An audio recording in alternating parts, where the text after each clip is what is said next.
ordered that both sentences are to run concurrently. The convict will now have to serve only 3 years in prison. The former judge was accordingly reminded of his right to appeal.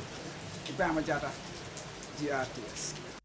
You are reminded that you can also follow today's stories and other GRTS programs live on our website at www.grts.gm.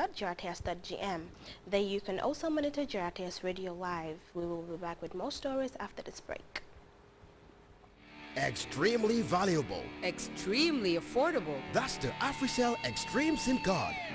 Get your AfriCell Extreme SIM card now for $10 only.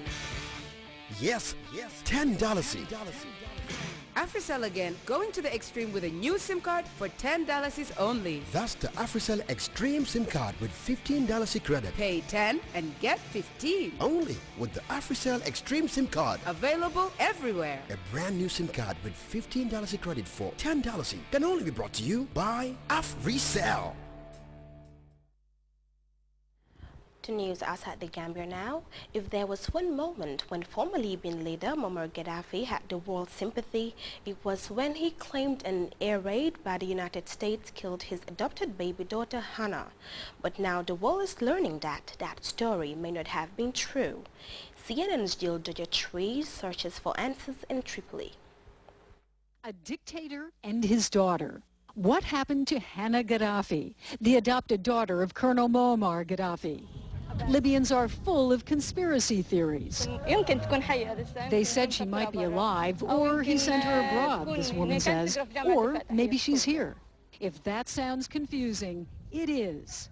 This is where the mystery begins, in the rubble of the Gaddafi compound hit in a U.S. raid in 1986. It's here the colonel claimed his young daughter Hannah was killed. But was she?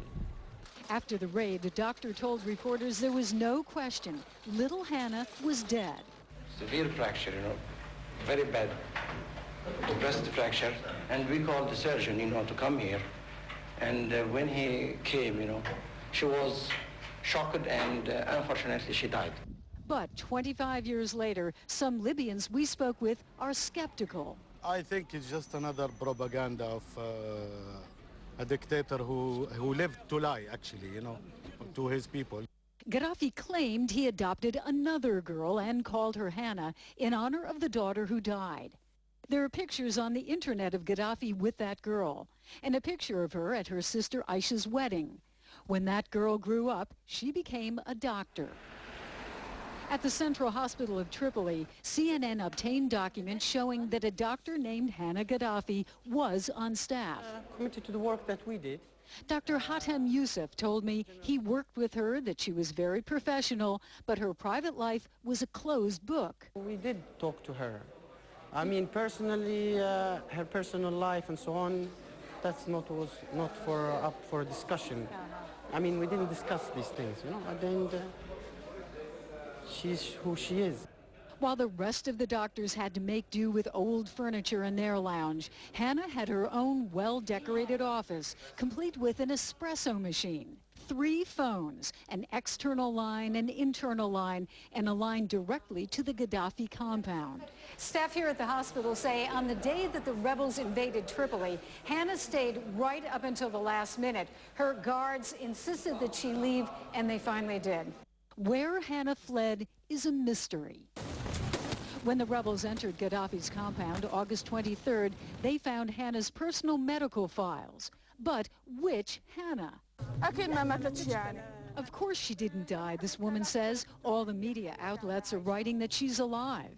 Some Libyans think little adopted Hannah actually wasn't killed back in 1986, that Gaddafi was lying.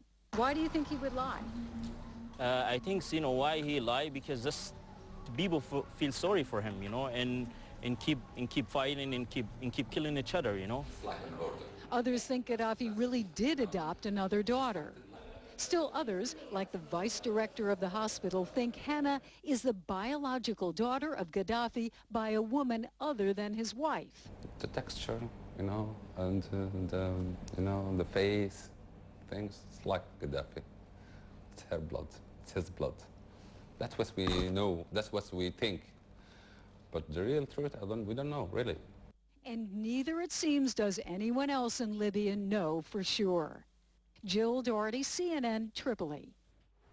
Meanwhile, in South Libya, anti-Gaddafi troops have been greeted with loud cheers as they rolled into town after town. Although they are meeting little resistance there, it is a very different scene in other parts of the country.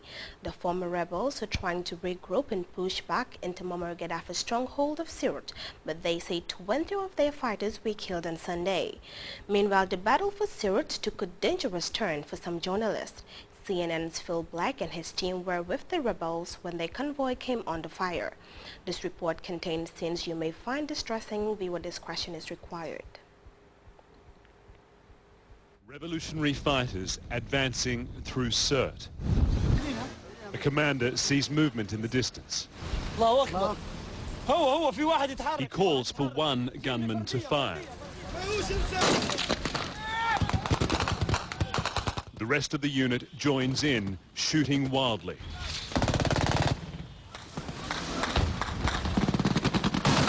They come under fire.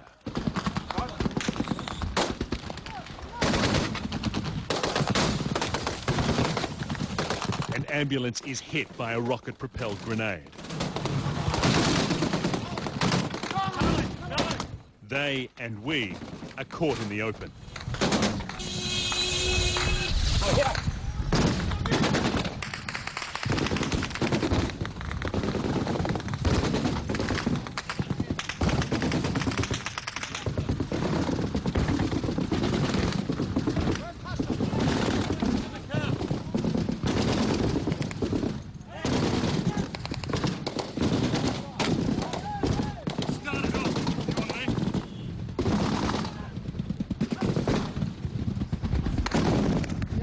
Started with one of the rebels seemingly taking a pot shot across the road at something in the distance. A lot of our fighters then opened up. Then there was some big return fire.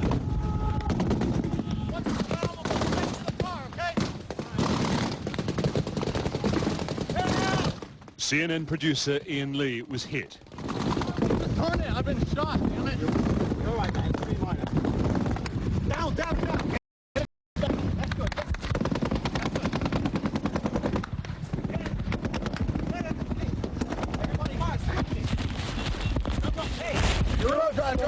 Go. Okay, watch the left. Go up building there. Get down. Behind, right side. Go to the right side of everything. Go, Corey, go. Go. That's it, good. The other right. We stopped to check Ian's injury. It looks like there is still a piece of shrapnel inside. You can feel it? Yeah, I can feel it when he was moving around. I could feel it inside. At a nearby field hospital, medics help Ian while dealing with their own grief. A colleague of these men was killed in the same attack just meters away from where the RPG, we think, hit the ambulance that was near us. This is our colleague. He's paramedic, and he's ambulance at the same time. He's ambulance driver. What was his name? Khalid Safati. And how old was he? He old about 27, 28. Tell me about him. Today morning at 9 o'clock a.m. he wake up me in my bed in the hospital and tell me he will go to the front line. We are joking the ambulance. We are coming here. He is very happy. Suddenly he came to us. He's died.